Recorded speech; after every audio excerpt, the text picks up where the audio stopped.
31번은 텍스트라고 하는 매체의 양상 변화에 대해서 다루고 있는 그런 글이었죠. 어, 아까 29번, 30번 같은 경우는 밑줄형 문제여서 이제 오른쪽에 선지를 안 놓고 그냥 텍스트만 놨었는데, 이렇게 이제 오른쪽에 선지가 있는 경우는 이런 이제 인터페이스로 이제 진행을 하도록 할 거예요.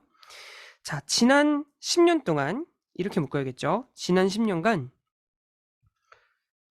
관심사가 어디에 주어지던 관심사냐면 이렇게 돼야 돼요. given 과거분사가 수식하고 있죠. 어디에 주어졌냐면 어린이들이 읽기를 배우는 방식에 주어졌던 그 관심사가 has foregrounded. foreground는 어떤 거냐면 이제 뭐 전면으로 부르다, 뭐 중시하다 정도로 보시면 될 것 같아요. 앞으로 끌고 왔다는 거거든. 이게 앞쪽을 나타내는 그 말이고요. 뭘 중요시 했냐면 the nature of textuality. textuality라고 해서 텍스트성, 이게 단어의 어원을 분석을 좀 이렇게 하다 보면 그 전미사로 이렇게 ITY가 붙게 되면 어떤 성질 같은 것들을 나타낼 때가 많죠. 그래서 그냥 이것도 텍스트성 정도로 이제 번역을 해두고 있는 거예요. 그래서 텍스트란 무엇인가에 대한 성질이에요. 이제 그런 것들을 좀 중요시 하게 되었다라는 겁니다. and, of, of가 한 번 더 등장했죠. and 다음으로 병렬 구조를 암시하는데 이쪽으로 of가 하나 있었으니까 똑같이 이쪽에도 of가 하나 있는 것처럼 생각을 하셔야 됩니다. 텍스트성의 본질과 그다음에 각기 다른 그러나 서로 연관된 방식, 그리고 그 방식으로 독자들이 readers of all ages, 전 연령층의 독자들이 make text mean, 텍스트가 의미를 갖게 하는 각기 다른 하지만 서로 연관된 방식의 본질을 되게 중요시하게 되었다. 이렇게 되고 있어요. 그러니까 텍스트라는 것의 성질과 그리고 텍스트가 어떤 것들을 의미하게 하는지, 그쵸? 이제 그런 것들의 성질을 중요시하게 되었다라는 거예요. 지난 10년간 나타난 트렌드에 대해서 그래서 먼저 얘기를 하고 있는 상태인 거죠. 읽기는 이제 그래서 어디에 적용이 되냐면 applies to a greater number of, 더 다수의 representational forms, 표현의 형태예요.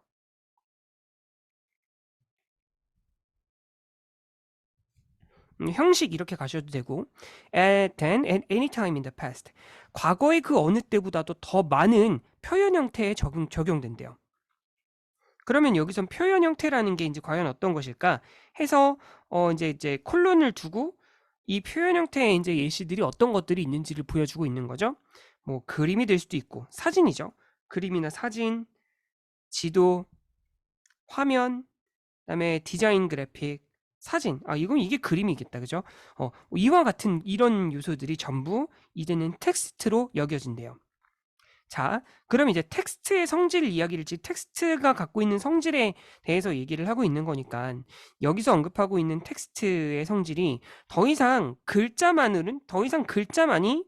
텍스트가 아니게 된 상황이죠.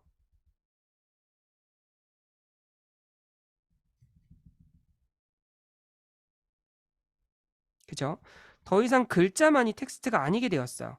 뭐뭐뿐만 아니라 이렇게 돼야 돼요. The innovations made possible. In addition to가 나왔다면 쉼표가 있는 곳까지는 쭉 진행하셔야 됩니다. 여기 나오죠? 어디? In addition to the innovations made possible in picture books and by new printing processes. 여기 있네요. 쉼표 여기서 이제 여기까지 묶어주면 돼. 어디에서 가능해진 혁신과 더불어 정도가 됩니다. 뭐뭐뿐만 아니라 뭐뭐와 더불어 이렇게 되니까요. 그림책에서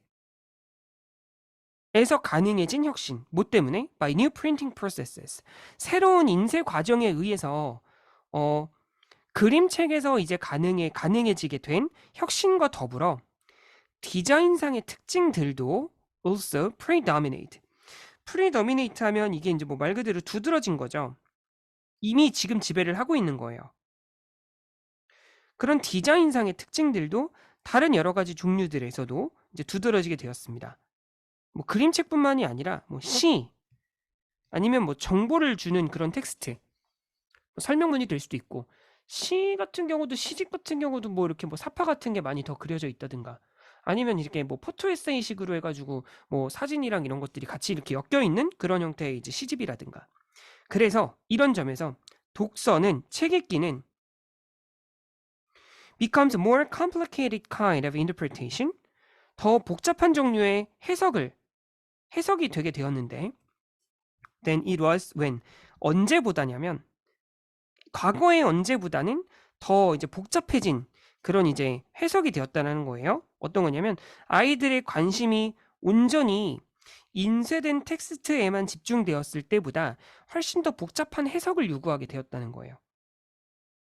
그리고 그러니까 이런 거죠. 관심은 여기에 집중돼 있고, 그러면서 스케치, 그림이나 뭐 어떤 사진 이런 것들이 점점, 이런 것들은 부속물로 여겨졌었다는 거지. 그죠? 아이들의 시선은 텍스트에 집중되고, 그림이나 이제 이런 것들이 부가적인 것들이었던, 그지? 부속물에 불과했었던 때보다 더 복잡한 해석을 더 복잡하게 해석해야 되게 되었다는 걸 뜻하게 돼요. 그래서 어린이들은 이제 그림책으로부터 대절이라는 것을 배우게 됩니다. 글자와 사파가 컴플리멘트. 요게 어떤 거냐면 그 품사의 유연함이라고 볼 수 있을 것 같아요. 컴플리멘트는 얘가 명사로 쓰이면 보완이나 보충 이런 의미가 되는데, 동사로 쓰이면 이걸 동사로 만든 거거든요. 보완하다. 근데 지금 보면은 이것으로부터 뭘 배운다라고 해서 그 다음에 대절이 나온 거니까 대절이 지금 목적어인 상태예요. 대시하고 있는 기능이 그렇게 되는 건데, 이게 하나의 이제 명사절을 이끌고 있다고 보면 되고, 이게 이치 아덜로 갈 때까지 절의 형태가 하나 만들어져야 된다는 걸 뜻하게 돼요. 그리고 컴플리먼트인 이넨스가 둘 다 동사였던 걸 생각해 봤을 때, 엔드 다음에 이넨스가 동사라는 걸 감안했을 때 앞에 있는 요 컴플리먼트도 동사처럼 써야 된다는 걸 확인할 수 있을 거야. 그래서 단어와 그림이 서로 보완하고 서로를 강화시켜 준다는 거를 배울 수 있게 돼. 그러니까 텍스트에만 국한된 것이 아니다, 이렇게 된 거예요. 그래서 읽기는 단지 이것이 아니게 되었어요. 심지어 가장 쉬운 텍스트에서도 어떤 문장이 이야기를 하고 있는 것은 종종 어떤 문장이 의미하는 바가 아닐 때가 있어요. 그러니까 뭔가 그 텍스트 외의 다른 요소들 때문에 그 텍스트가 숨겨진 다른 의미를 갖게 된다는 걸 뜻합니다. 그렇게 되기 때문에 이 자리에 들어가야 될 말은 그래서 무엇이냐, 이런 걸 생각해 보는 거죠. 단순한 글자를 읽는 게 아니에요.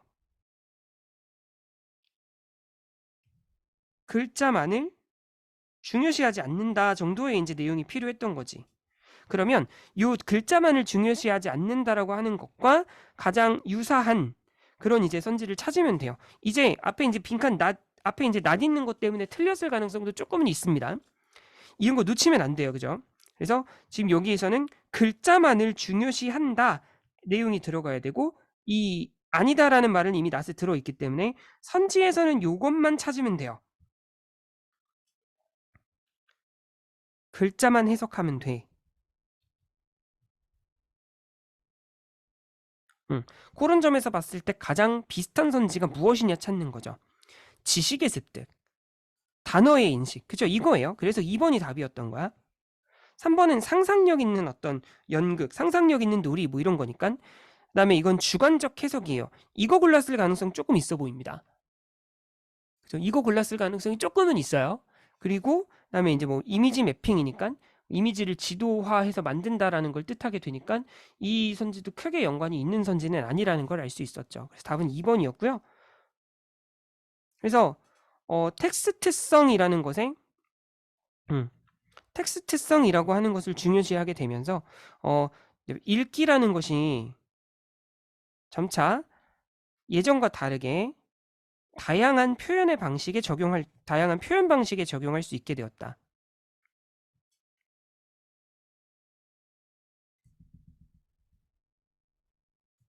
그래서 더 이상 글자를 읽는다는 것에만 국한되지 않게 되었다.